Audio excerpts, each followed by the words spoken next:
स्वागत है आपका रिलेशन चैप्टर के फोर्थ लेक्चर में। आइए हम लोग फोर्थ लेक्चर में ट्रांजिटिव रिलेशन को सीखते हैं और इक्विवेलेंस रिलेशन को सीखते हैं। पहले हम क्या सीखे हुए हैं? पहले हम रिलेशन का डेफिनेशन सीखे हुए हैं, avoid relation, universal relation, reflexive relation, symmetric relation, ये सब सीखे हुए हैं। अब हम सीखने जा रहे हैं ट्रांजिटिव रिलेशन को। पहले ट्रांजिटिव को सीखते हैं, आफ्टर दैट हम लोग इक्विवेलेंस रिलेशन को सीखेंगे। पहले क्या सीखते हैं? ट्रांजिटिव, तब हम सीखते हैं इक्विवेलेंस रिलेशन को।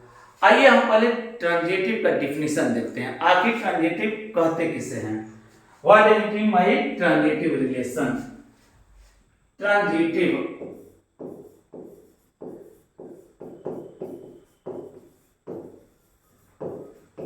ट्रांजिटिव रिलेशन देखिएगा, बोला गया और relation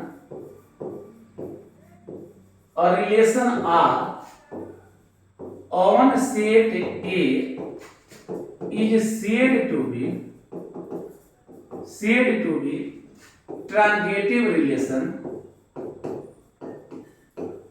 Is said to be transitive relation if A are related B, B are related C, then implies A are related C। देखिएगा, हम रिलेशन R को सेट A पर ट्रांजिटिव रिलेशन तब कहेंगे जब A का रिलेशन B से साथ साथ B का रिलेशन C से हो, तो A का रिलेशन भी C से होना चाहिए। थोड़ा सा इसको और आराम से समझिए। एक सेट A पर R को हम लोग ट्रांजिटिव रिलेशन तब कहेंगे जब R के पास A, B एलिमेंट के साथ साथ B, C एलिमेंट हो।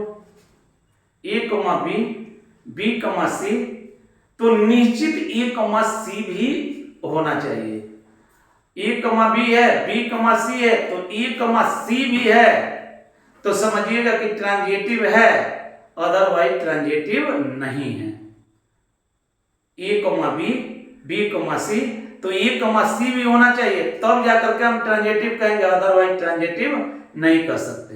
हाँ, यदि A का संबंध B से है का मतलब A, B है, लेकिन आगे हमको B का किसी से पता नहीं है। A का संबंध B से है और B का आगे हमको किसी से पता नहीं है, तो उस केस में भी हम लोग R को सेट A पर ट्रांजिटिव रिलेशन कहेंगे। सुनिएगा, फिर समझने का प्रयास कीजिएगा। देखिएगा, जैसे हम एक सेट A कंसीडर किए जिसके एलिमेंट्स हैं A, B और C, जिसके एलिमेंट्स कौन है?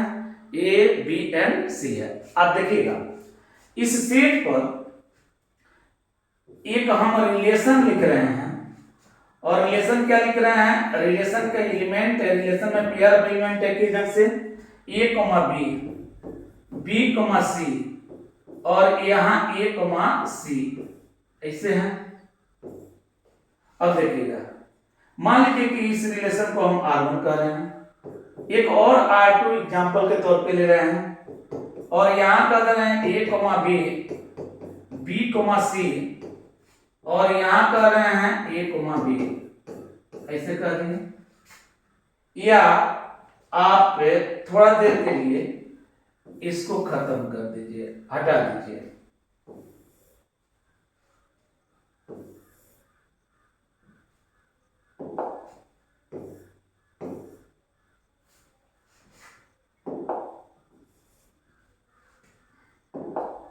देखिएगा, R1 यह है, R2 यह है, एक और ले लेते हैं R3, और यहाँ केवल A, B हम कंसीडर कर लेते हैं। देखिएगा, हम R1, R2, R3 में से देखना चाहते हैं कि कौन इस पर ट्रांजिटिव रिलेशन है, कौन नहीं है। कौन ट्रांजिटिव रिलेशन है, कौन नहीं है। देखिएगा, यहाँ आप क्या देख रहे हैं? A का संबंध B से, बी का संबंध सी से, ए का बी से है, बी का सी से, तो साथ साथ ए का भी सी से है। ए का बी से, बी का सी से, तो साथ साथ ए का भी सी से है। इसका मतलब है कि R1 से ए पर ट्रांजिटिव रिलेशन है, क्योंकि आप देख रहे हैं कि ए का रिलेशन बी से, बी का रिलेशन सी से, तो ए का रिलेशन सी से होना चाहिए। वो चीज यहाँ पे दिख रहा है, इसका मतलब R1 से ए पर ट्रांजिटिव रिलेशन है। अब आप देखिएगा R2 में क्या है, ए का संबंध बी से और बी का संबंध सी से, ए का बी से, बी का सी से है, लेकिन आगे हमको ए से सी का इसमें जरूरत है, जो कि नहीं है। ए का बी से है, बी का सी से है, और ए का सी से होना चाहिए, वो इसमें नहीं है। इसका मतलब है कि यह इस सेट पर ट्रांजिटिव रिलेशन नहीं है। अब देखिएगा R3 में ए का संबंध बी से है और बी का संबंध आगे हमको किसी से पता नहीं है। ए का संबंध बी से है और बी का आगे हमको किसी से पता नहीं है। ये बी का संबंध किससे है भी कि नहीं। अगर किससे रहता तो जिससे रहता उससे ए का संबंध होना होता, तब जाकर के यह ट्रांजिटिव होता। अगर नहीं है तब हम इसको ट्रांजिटिव रिलेशन इस पर बोलेंगे। बी का रिलेशन आगे किसी से होता तब हम अगला स्टेप खोजते, अगला स्टेप मतलब इसको खोजते। अगर ए का रिलेशन बी से है, बी का पता नहीं है, तब भी हम इसको क्या कहेंगे, इस पर ट्रांजिटिव रिलेशन कहेंगे। यानी ट्रांजिटिव रिलेशन कहने का दो कंसेप्ट है। ट्रांजिटिव रिलेशन कहने का कई कंसेप्ट है, दो कंसेप्ट है। एक है क्या, फिर एक बार देख लीजिए, ए का संबंध बी से, बी का संबंध सी से, तो निश्चित ए का संबंध सी से होना चाहिए, तब जाकर के आर को हम ट्रांजिटिव रिलेशन कहेंगे। और किस केस में कहेंगे, और इस केस में कहेंगे कि ए का रिलेशन बी से है, लेकिन बी का रिलेशन अब हमको आगे किससे पता नहीं है। ए का रिलेशन बी से है, बी का रिलेशन आगे किससे पता नहीं है, तब भी हम क्या कहेंगे, इस आर को सेट ए पर ट्रांजिटिव रिलेशन कहेंगे। बात समझ में आया? हमको लगता है कि आप बात समझ गए होंगे। तो ट्रांजिटिव रिलेशन को हम इसे ही पहचानेंगे। ट्रांजिटिव रिलेशन पहचानने का तरीका क्या हुआ, ए का रिलेशन बी से, बी का रिलेशन सी से, तो ए का रिलेशन सी से होना चाहिए, तब जाकर के ट्रांजिटिव रिलेशन कहेंगे। या ए का रिलेशन बी से, बी का पता नहीं है, तब जाकर के हम ट्रांजिटिव रिलेशन कहेंगे। ट्रांजिटिव रिलेशन कब नहीं कहेंगे, जब ए का बी से है, बी का सी से है, आगे ए का सी से नहीं है, तो ट्रांजिटिव रिलेशन नहीं है। बात आप समझ पा रहे हैं? हमको लगता है कि आप ट्रांजिटिव रिलेशन को बढ़िया से समझ गए हैं। आगे देखिए, फिर हम लोग अगला कंसेप्ट देखने जा रहे हैं। देखिएगा, अगर इस पे कोई क्वेश्चन कर दे एग्जांपल के तौर पे कह दे कि a relation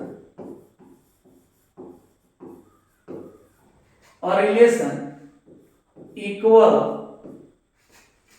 to on Z is transitive और नॉट, ट्रांजिटिव और नॉट। बढ़िया समझिएगा, बहुत अच्छा कंसेप्ट।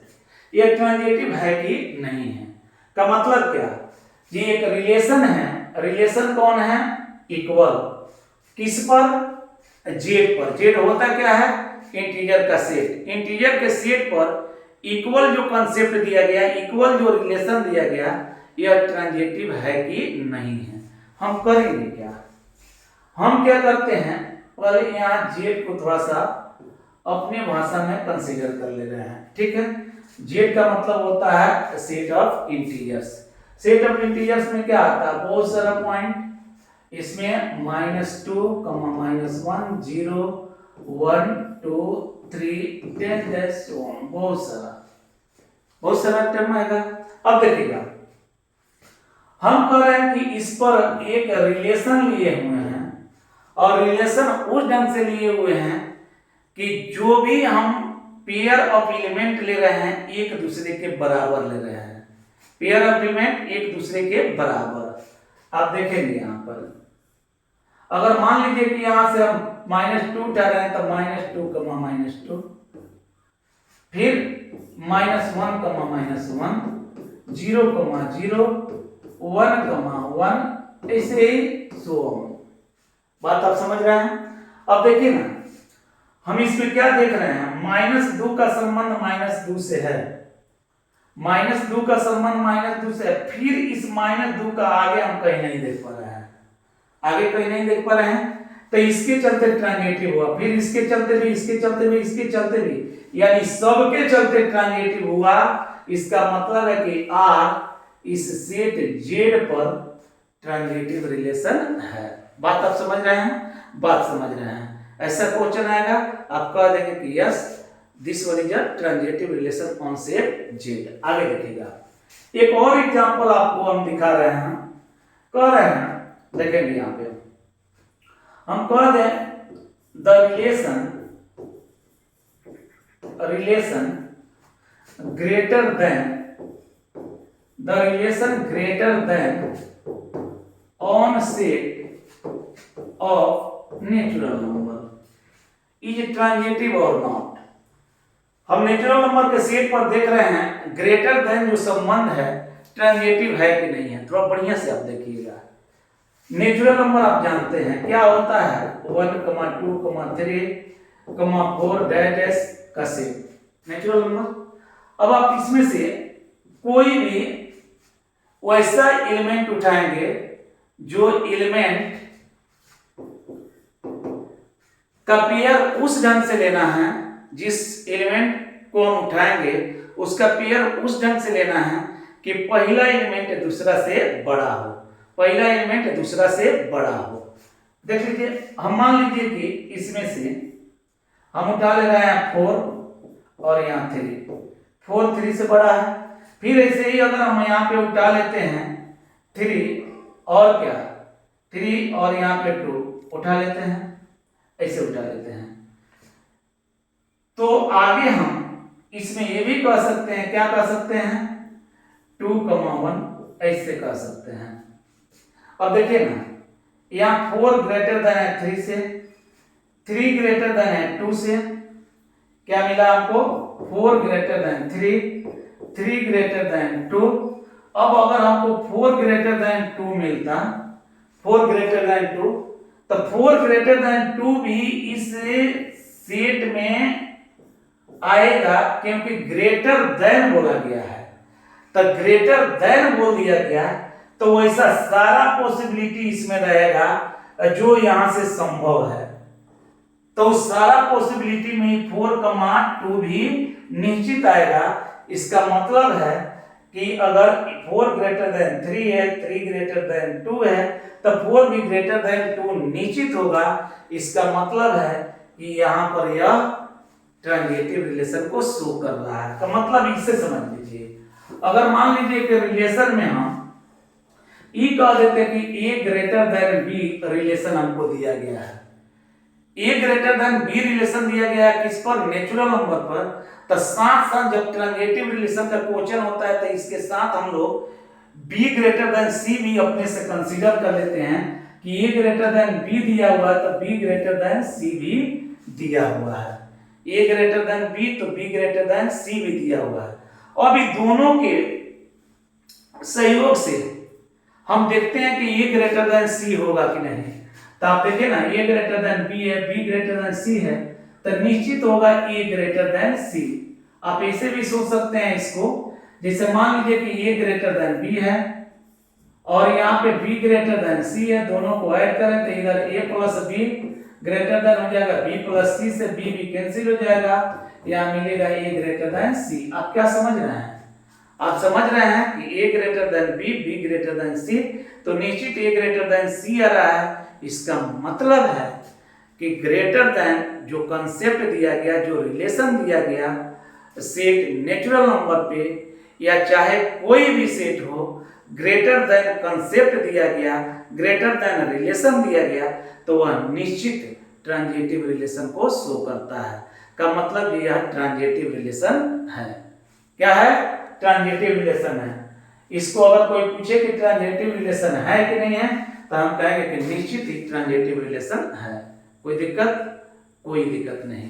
अब देखिए एक और एग्जांपल आपको देते हैं, एक एग्जांपल देते हैं। हम कंसीडर कर लेते हैं कि ए का रिलेशन बी से ओ ढंग का है कि ए बी पर परपेंडिकुलर है। ए बी पर क्या है? परपेंडिकुलर है। ए का रिलेशन बी से उस ढंग का है कि ए बी पर परपेंडिकुलर है। हम कह दिए क्या मेरे बाबू, ए आर रिलेटेड बी उस ढंग का, उस ढंग का मतलब both implies A is perpendicular to B, A is perpendicular to B. और किस सेट पे? कोई सेट कंसीडर कर ले रहे हैं जिसमें लाइंस दिए गए हैं। मींस एक प्लेन में जितने भी लाइंस दिए गए हैं उस प्लेन्स में दिए गए लाइन को एक हम सेट कंसीडर कर ले रहे हैं। उसी सेट पे कह रहे हैं कि ए जो है, उस सेट पे कह रहे हैं कि ए जो है बी से उस ढंग से रिलेटेड है कि ए बी पर परपेंडिकुलर है, और इस रिलेशन को बताना है कि यह ट्रांजिटिव है कि नहीं है। तो आप देखिएगा, अगर ए बी पर परपेंडिकुलर है तो साथ साथ हमको ये कंसीडर करना होगा कि बी बी सी पर परपेंडिकुलर है। ए बी पर परपेंडिकुलर तो बी सी पर परपेंडिकुलर। अब देखिए ना, ए बी पर परपेंडिकुलर, बी सी पर परपेंडिकुलर, तो ये कोई जरूरी नहीं है कि ए जो है ए बी सी पर परपेंडिकुलर ही होगा।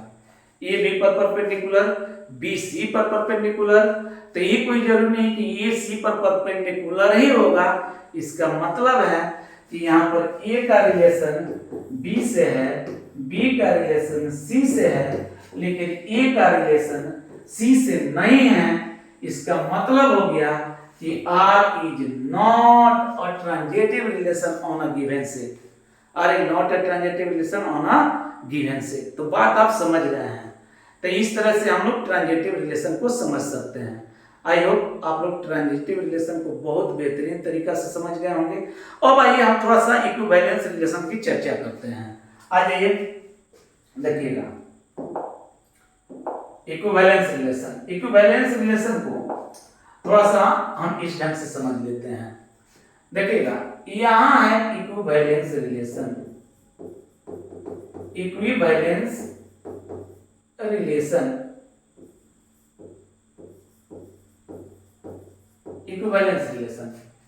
आप देखेंगे इक्विवेलेंस रिलेशन तब होता है जब कोई दिया हुआ रिलेशन किसी सेट पर रिफ्लेक्सिव भी हो, सिमेट्रिक भी हो और ट्रांजिटिव भी हो। इक्विवेलेंस रिलेशन तब कहते हैं जब कोई रिलेशन दिए हुए सेट पर रिफ्लेक्सिव भी हो, सिमेट्रिक भी हो और ट्रांजिटिव भी हो। अगर तीनों रिलेशन को सेटिस्फाई करता है तो उस रिलेशन को हम लोग कहते हैं कि वह इक्विवेलेंस रिलेशन है। का मतलब क्या? इक्विवेलेंस रिलेशन के लिए रिफ्लेक्सिव भी होना चाहिए और सिमेट्रिक भी होना चाहिए और ट्रांजिटिव भी होना चाहिए। क्या होना चाहिए? ट्रांजिटिव। बात आप समझ रहे हैं? रिफ्लेक्सिव, सिमेट्रिक और ट्रांजिटिव, ये तीनों रिलेशन होना चाहिए।